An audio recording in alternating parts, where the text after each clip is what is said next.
What's going on, everyone? Jeremy here from TheQuartering, hopeful that I'll actually be able to upload this video at some point. Today is January 16th, 2018. I believe the full 2 weeks after I was scheduled to be able to upload, and yet I still cannot upload at this point. I'm working with YouTube support and many others to try and be able to upload again. Even though I have beaten the strike, it's still not letting me upload. I only want to spend about 10 minutes recapping because, due to the false flag attack on the channel, I've gotten a month behind now. I've had a lot of time to sit and think and to game plan to get better. I want to start by thanking each and every one of you for sticking around. Hopefully you haven't forgotten me. Hanging out on my alternate channel, Midwestly, for spreading the word, the generous patrons for attending the streams, for everything. Sincerely, thank you for the support. It's kept me going through all this craziness. I wanted to thank Ben, also known as Trusted Flagger, for doing his best to help me overcome the censorship campaign that was nearly successful. He almost immediately was able to at least restore my channel and help me through the bogus strikes. As things stand today, I still have one that I have appealed and a bogus copyright strike that is still on my account, even though the person that placed it said she removed it. More on that later. I wanted to thank all the YouTubers who borrowed me their platforms in my time of need. Andy Race Worski, Tommy C., and of course Unsleeved Media, and many more to the countless websites that were covering this. Thank you as well. This video here, the one I'm recording right now, represents a small victory. While the broken YouTube flag system is still an issue, and while I still have another strike that I need to overcome with little to no support from YouTube, which I will make a video about later to inform everyone how to at least try to best deal with this sort of thing, we're on the road back. The censorship cost me time. It cost me money, it cost me momentum, but it didn't defeat me. I learned a lot. I learned to be more tactful, how to better insulate myself from this sort of attack in the future. In a lot of ways, it was an expensive education for me, and that's going to allow me to be better for all of you. Which kind of brings me to an update on the fight that brought all of this on. You might remember before this channel was silenced, I uncovered some pretty heinous stuff. Convicted individuals, some of the most vile stuff I can describe working in the Magic the Gathering community, whether it be as judges, store owners, or in some cases just players. Most recently, I uncovered a convicted offender who won a game day event just a few weeks ago and still isn't banned. It started as kind of exposing just a few of these folks, and ended up being more than a dozen of these individuals that we actually got major press, major websites started covering it. The Magic Judge program seemed to be in full denial and silence mode, as in my opinion, they are the ones that flagged my account. They are well organized enough, and they had enough beef with me to do this, especially after exposing the list of all judges in the country. There was even an effort when the judge program said that the cost of doing background checks was an issue. I started a GoFundMe, and I put $1,000 of my own money in there. Within 30 minutes, it was being attacked and flagged down by what I assume is people in the judge association.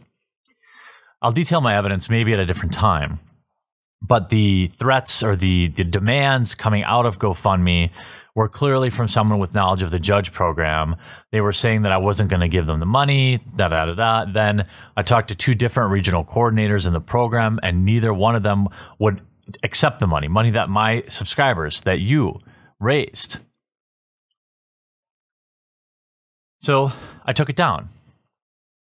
Just when I thought it couldn't get any crazier, Wizards of the Coast, practically $1 billion corporation at this point, actually bent the knee.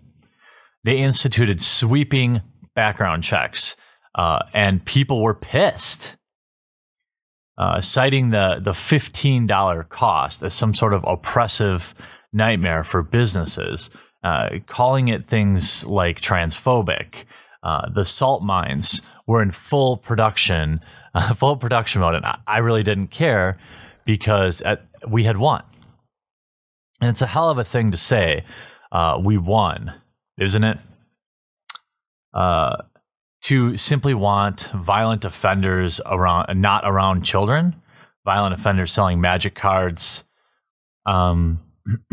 predators.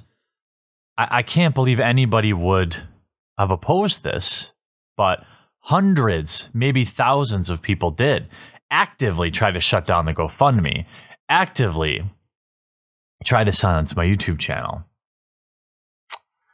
But I guess in this progressive world where predators are seemingly some sort of protected victim class, I guess anything is possible.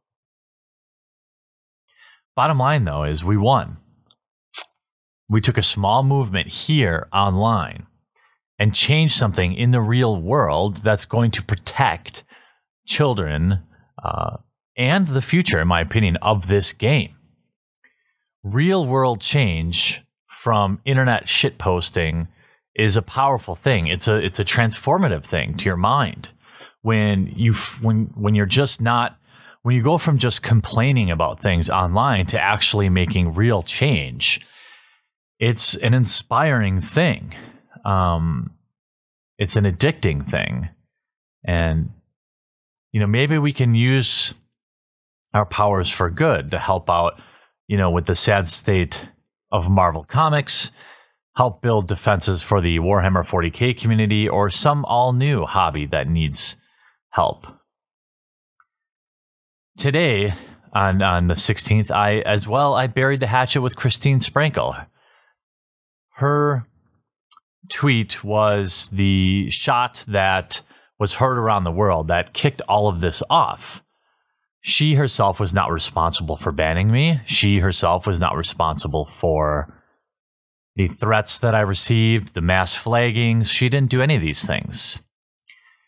And so I reached out to her and we spoke. And, she's not built like me or many of you. Criticism really seems to affect her mental state. She takes it very personally. And while I can disagree with that way of looking at the world, because I would just say maybe you shouldn't be in the public space if you can't handle it, I think the only thing to do at that point, I thought the only thing to do was to apologize and bury the hatchet. And that's what we did. We apologized to each other for a variety of things that were said and done that we had direct power over. And that was kind of it. I wouldn't say we left the conversation as great friends, but I'm over it. I'm done with it now. We have to move forward to more important things. We can't dwell on the past. Wizards of the Coast is probably never going to unban me. So outside of these background checks,